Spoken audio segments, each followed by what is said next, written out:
Up, you guys? Welcome back to another video, and if you are new, welcome to my channel.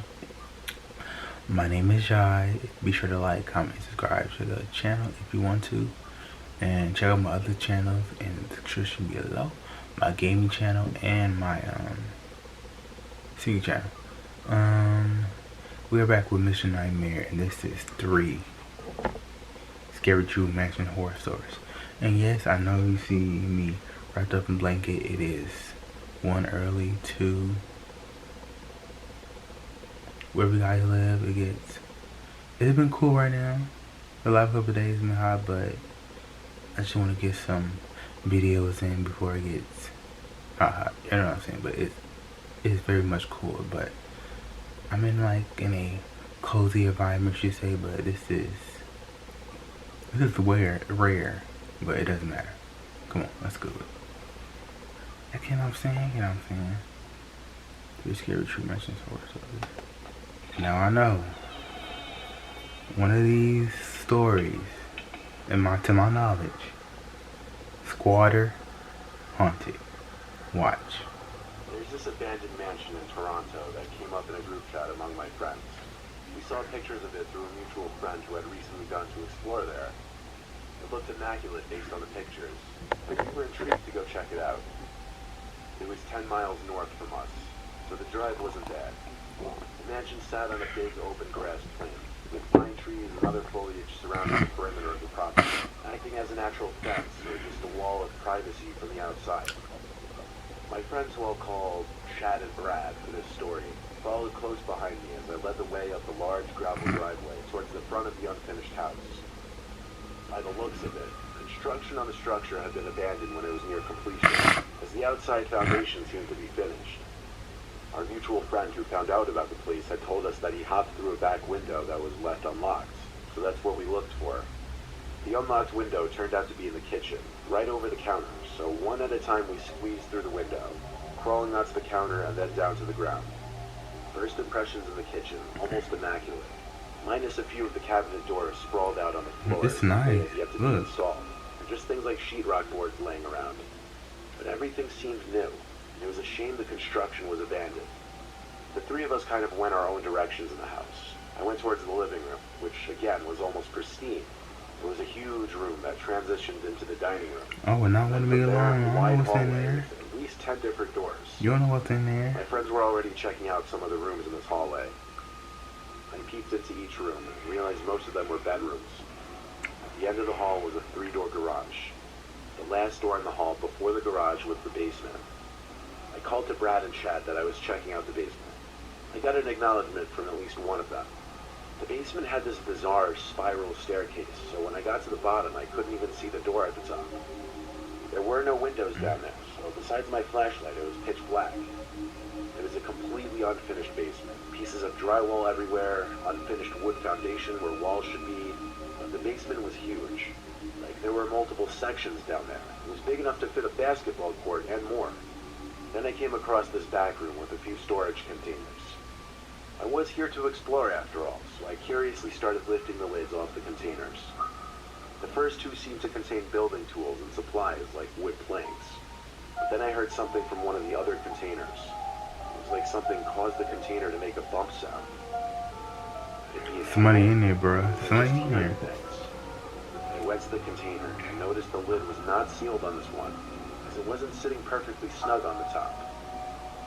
As I bent over to try and lift the lid, it lifted without me touching it. I heard a whispering noise.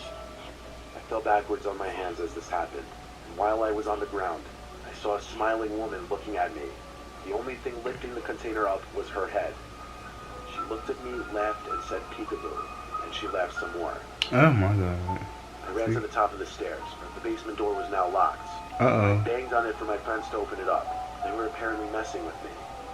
I heard creaks on the spiral staircase below me. I couldn't see her yet. I could hear her laughing getting closer, and she was mumbling incomprehensible things. I screamed at the top of my lungs to please help me, and Chad finally opened the door. I ran out and looked back for half a second, greeted by this ghostly, skinny figure of this pale woman looking up at me, almost at the top step. I slammed the door shut and locked it. Chad saw the woman too, and we bolted for the front door. didn't Boy. care about leaving it open. The three of us got to the edge of the property to talk. After an hour of just sitting in my car thinking and talking, I told you there's gonna be a go back squatter in inside there. and unlock the basement door. As scary as what I witnessed was, I didn't want told to be you. responsible for I someone told you. dying down there. But when we got back inside, the basement door was wide open. I promise you we locked that door, so it made no sense. We once again bolted back outside towards the car and drove home, and never returned to that mansion again.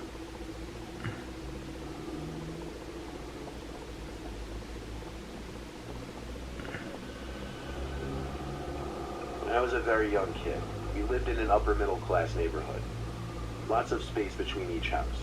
All the houses on our street were very nice, but there was one abnormally large house.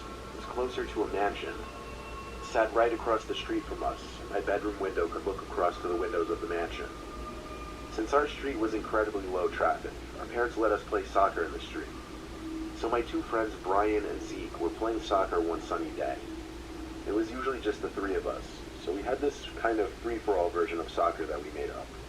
Eventually the ball was kicked onto the property of the mansion, so I ran over to get it. When I picked up the ball, I looked at all the windows to see if the house owner was possibly witnessing me on his property. At one of the top windows was a young boy who looked to be about our age. I hurried off the property and back to my friends. I asked them if they had ever seen the kid who lives in that mansion. They hadn't. The second time I looked back at the window, the boy was no longer there. It wasn't for a while after that, probably a month, that I was in my room playing Nintendo. And for whatever reason, I got up to get something. And I looked out my window across to the mansion. I saw that boy at the window again. He was surely looking at me, all the way from across the street. It kind of creeped me out. I walked That's away scary. from the window to You ignore peek in it. your window, Why hadn't I and ever from seen afar that you kid see outside before? somebody else from their Why window hadn't I ever looking really at you. seen the owners of that house? I asked my parents about the boy across the street. They said they were pretty sure there was no boy in that house. So the next time Brian, Zeke, and I were playing in the street, we were thinking of potential fourth players to have a real game. I had an idea. I ran to the front door of that mansion and rang the bell. A 50-something-year-old woman answered. I asked if her son wanted to play soccer with us. She looked at me puzzled and said, "What son?" I replied, "The boy who was always at the upstairs window." I can't describe the look on her face besides shock and fear. She asked me what the boy looked like, and after my best description, a tear rolled down her cheek, and she put her hands over her mouth. She brought me upstairs to the room where I kept seeing the boy. Her It was the son. boy's bedroom. She showed me a picture of a kid, and asked me if this was the boy I was seeing, and I said yes. She told me that was her 8-year-old son, Charlie, who died 10 years ago. That woman living there had been alone ever since she lost her son and husband. She believed what I said. I'm getting a chill right now. Nor my parents would have ever had any way of knowing about her son. She didn't tell me or my parents what happened to her husband or son. As sad as this all was, it was still horrifying. There was one other time I saw the boy. I was in my room, months later, and I looked out my window to the woman's mansion across the street. There he was again, at the upstairs window. I could tell he was looking at me. I shut my blind with force and tried to forget about it. It still sends shivers up my spine when I think back on it. That's looking scary. I got the chills.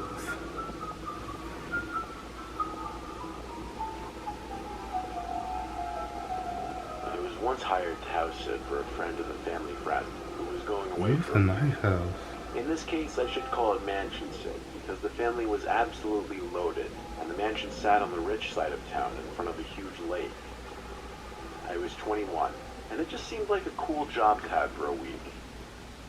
The family's one rule was to throw no parties and no more than 2 guests at any time, which even that I thought was generous of them. The father's name was Benjamin, and that's the only name you'll need to know. Benjamin. Ben left me a list of things to keep track of every night, which included feeding the 2 cats and 2 parrots, watering the plants, among other things that really won't contribute to the story. The house was a half hour from home. So Sit in a instead of house just like driving this, there I and need back like every day, company, I opted to just especially sleep in one like of the guest a bedrooms, big, which they offered a to big me ass after all. place like this. The first day there, I got there very late, So it was a short one that got me kind of warmed up for what to expect the week ahead of me. After doing the insignificant amount of morning chores, I hopped in the pool they had in the backyard. The pool literally overlooked a gorgeous, tranquil lake, and even with the thought of getting to enjoy this unbelievable house for a week, I was still incredibly jealous. As I was in the pool, I noticed through the giant floor-to-ceiling windows to the living room, somebody walking inside. I jumped out from the pool, freaking out. I ran to grab the towel and dry myself for a second before storming inside yelling, "Excuse me." I didn't see anyone in the living room, so I entered the kitchen, and there was a fairly large Hispanic woman who looked to be about 35 to 40. She was just standing there as if waiting for me. I asked her who she was and why she was here while trying to keep myself composed and confident. She said in a thick accent that she was the maid who came every day to clean the floors and stuff. She introduced herself as Eliza. I instantly felt a sense of relief and introduced myself as Mike, the guy who was house sitting for the week. Mention that? She spoke in as little words as possible. I don't think her English was too good, but she basically said she was going to clean the floors in the kitchen and living room now. I said that was completely fine and let her do her thing. Yeah, right. I asked her how she got in the house, and she said she had her own copy of the key. So that was that. I went back out to the pool for a little longer to let her do her thing. When I got out from the pool, I would call Benjamin, be like, does this? Do you have a maid? The parrots were easier than the cats, surprisingly. I didn't see the maid again, but I didn't really want to get in her way and have awkward small talk with someone who could barely speak English anyway. I had a couple friends over that night because everyone was eager to see the place, but I respected their rules of only 2 guests at a time. I gave them the best tour I could. Then we kind of just chilled in the game room they had, played some air hockey and pool table, and drank a little bit. When I told my friends about the cleaning lady scaring the hell out of me, this guy is living it up, insanely suspicious. It's way too big. Ben have told me about the cleaning lady. Especially for one person. They brought up a good point, so I shot Ben a text, asking about the cleaning lady. He didn't answer right away, and I didn't want to call. My friends wanted to sleep over, but I didn't want to push it. I had no idea if they had cameras in the house or not. So they left, and quickly after I started getting myself ready to lay down in bed. At some point I got a text back from Ben, apologizing for taking so long, and then asking what cleaning lady, with 2 question marks and an exclamation point. I typed back, Eliza, the Hispanic woman who came by and claimed she was the cleaning lady. That's when Ben called me with a concerned voice. He got more details from me after telling me there was no cleaning lady. That was the whole reason they hired me. That's why. If they had a cleaning lady, they would have mentioned. I may not have been in that house alone at that very moment. Ben told me to just hide in the bedroom and that he'd call the police for me. So we hung up, and I waited in the room for the police to arrive. I had Ben on FaceTime when the police arrived, so he could also talk to them. We all looked through the house together, from top to bottom, and we didn't see anyone. I told Ben the lady said she had a spare key, but he said he was confident that that was a lie, because they never made any spare keys. He was confident she simply snuck in when I was in the pool or outside in general. After we were sure there was no one in the house, the police left, but they made sure I locked all the doors and windows before they did so. I spoke with Ben a little longer, who was very comforting, and asked I just hold down the fort and call the police if anything else should happen. He hung up, and I went to bed. I locked the door, of course. I left the air conditioner off so I could hear any potential noises from outside of the room. As I lay awake, subconsciously waiting for a noise, I heard one from under the bed. It sounded like a squeak on the wood floor. I hopped out of the bed and looked under it. There were 2 people hiding underneath. One was the lady from earlier, Eliza. The other was some man probably 10 years older than her, with his hand over her mouth.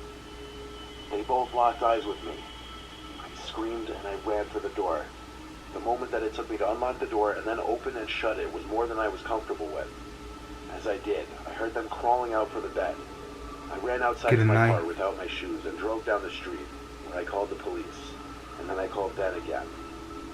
I waited for police cars to pass, and then I followed them. Once again, searched the whole house and found no one. This time I didn't stick around for the night. Ben told me to go home and stay safe. If family booked a flight back home the next day, cutting their vacation short. The intruders were never identified. All that can be speculated is they walked in through the front door while I was in the pool because I didn't lock the door, and that they somehow knew the family would be gone. Oh, that's why. So they must live nearby? Like, what's good? What's tea? You always lock your doors. Hearing these stories about break-ins. What's a break-in? Lock your doors. Lock your doors. Lock each and every door. That's all you do.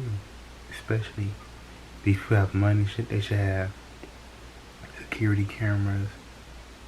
Even something. Because that was way too creepy. And Benjamin would have mentioned they had a maid. It's obvious. So thank y'all for tuning into the video. Tell me guys what you think. Be sure to like, comment, and subscribe if you want to. And until next time, have the most awesome, terrific day. Stay awesome, stay blessed. Make sure life do what you want and do it positively. Peace.